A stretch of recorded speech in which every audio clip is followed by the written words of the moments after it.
Amigos, o Cazaquistão fica ao lado de Xinjiang. Existe uma minoria étnica cazaque no Xinjiang de mais de 1 milhão de pessoas.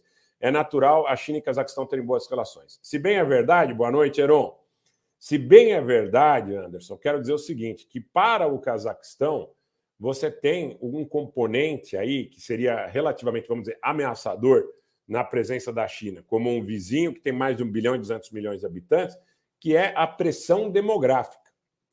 A parte dessa minoria cazaque no Xinjiang, você tem uma desproporção demográfica, a nível demográfico, porque o Cazaquistão é um país esparsamente povoado, onde você tem uma densidade demográfica baixa.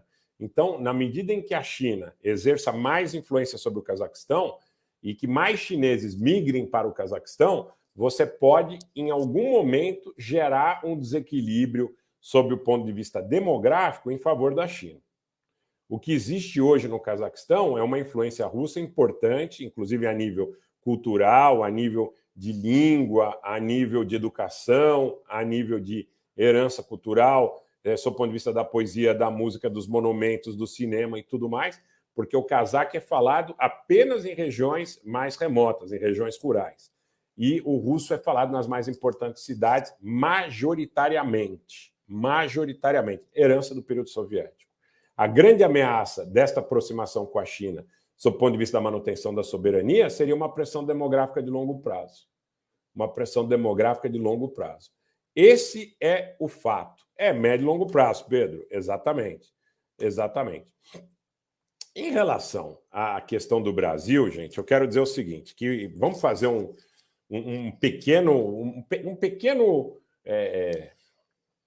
pequena síntese, né? Uma pequena recapitulação do que eu entendo que seja importante para o Brasil a nível de lição dentro desse contexto.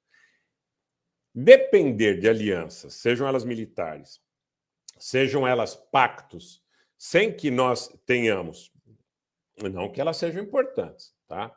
Não que elas sejam importantes, mas eu quero dizer para vocês o seguinte, depender de alianças militares, depender de pactos, como a Ucrânia quando entregou 3 mil armas nucleares, que custodiava, é bom que se frise, como inúmeros países que, ao se verem, de repente, suscetíveis a mudanças de regime, de governantes e tudo mais, ficam mais, vamos dizer assim, à mercê de algum tipo de represália, mesmo tendo pactos construídos internacionalmente, aliança e tudo mais. O que tem de lição para o Brasil? A grande lição para o Brasil é que o Brasil tem que ter, ele por si só, poder dissuasório. Você já deve ter ouvido do seu pai, já deve ter ouvido da sua mãe, você já deve ter ouvido dos seus avós, muitas vezes, de que você tem que ser, em primeiro lugar, capaz de suprir as suas necessidades, independente de interações, de amizades, de casamentos, de relacionamentos e tudo mais, você tem que ser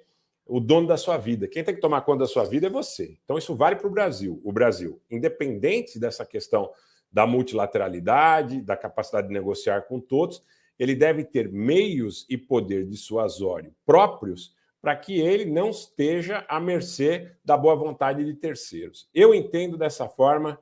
Ricardo, obrigado aí pelo superchat. Muito obrigado, boa noite para você também. Então, eu quero saudar também o Jorge Minassian. Obrigado, Jorge, um abraço. Nós estamos em um período da história que a demonstração de que houve uma evolução teórica no contexto das relações entre países, das relações entre pessoas, das relações entre entidades, ela muitas vezes é contraditada por uma realidade cruel, do quem pode mais chora menos.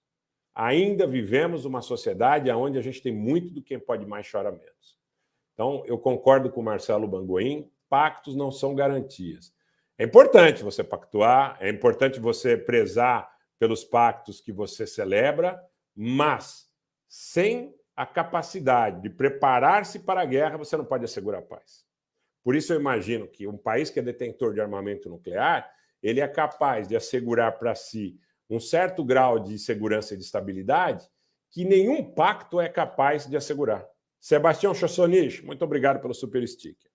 Pessoal, superchat, super stickers e adesões ao clube de membros, elas patrocinam o ingresso de novos membros aqui no canal. Então, quem puder e quiser, naturalmente, fica aí o convite. Então, gente, qualquer pacto que nós tenhamos, nós podemos ter o pacto com a maior potência nuclear do mundo.